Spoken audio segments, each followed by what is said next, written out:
Okay, we are going to start with a little stem. Okay, and we've added a little bit of a flare to it. I'm now going to make, we talk about rice, think sesame seeds. And I'm just going to march a few around the bottom. I'm going to make another row, and these are just little loops. Now, I like to flare a couple out there. So this is very much corn on the cob like in terms of the way I'm stacking them in here. I don't want it to be, it's not going to go way out. It's going to get a little bigger in the center, and then it's going to come to a little peak. But it's not going to get really fat. It's not going to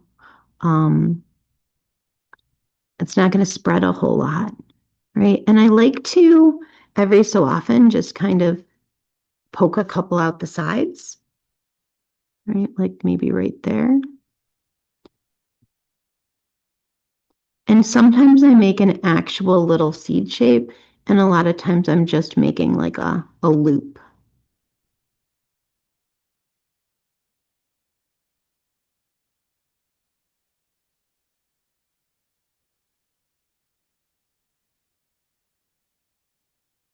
Again, I'm not trying to make these perfect in any way.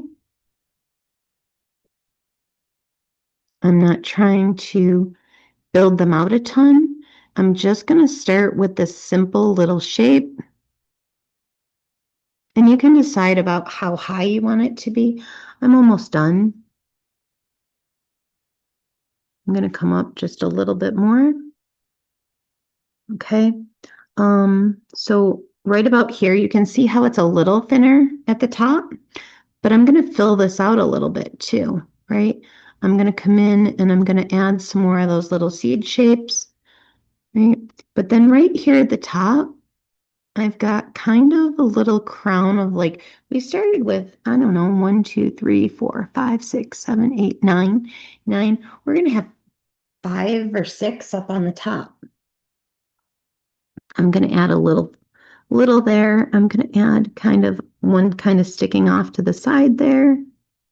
Right over here, maybe I'm going to add a little twisty one, a couple little loops sticking out the side, right? Just so that it's not terribly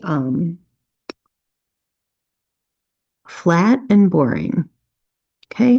And then I'm going to come in, I've got those in there, and I'm going to add a little bit more to the sides. I don't want it to be too skinny, right? But now, if you notice, those ones that we had that were on our sides are built in, right? So now we have some interest in our interior as well.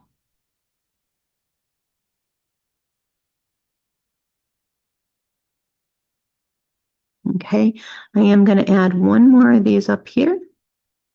One kind of going off to the side. And then again, I'm going to add in some of these random little pokey outy little pieces. Okay. We're going to come down here from the bottom. I'm going to make looks like a blade of grass. Right here, I'm going to make one that kind of cuts in just like that. And then I'm going to make one, I'm going to bring it to there, and I'm going to come out. Again, bring it to there, and then I'm going to make it meet. Okay, we're going to make another one kind of come up here. And then this is going to come back, and it may or may not crisscross that one. We're going to do the same on the other side. Okay, so one kind of up like this. Again, nice and skinny. I'm going to do one that's going to curve and come behind, just like that. I'm going to make another one that kind of curves out like this. I'm going to make one come behind. And then Maybe I'll do one more. I'm gonna extend just a tiny bit and like this. There we go. And there's our Marsh blazing star. If you want to, once you've added, all of these, you can add a couple more like longer ones at the top because they just kind of have like a little fringe at the top. I do like sometimes like to come in and like add a little shading right there too. Okay. I think that one's fun to draw.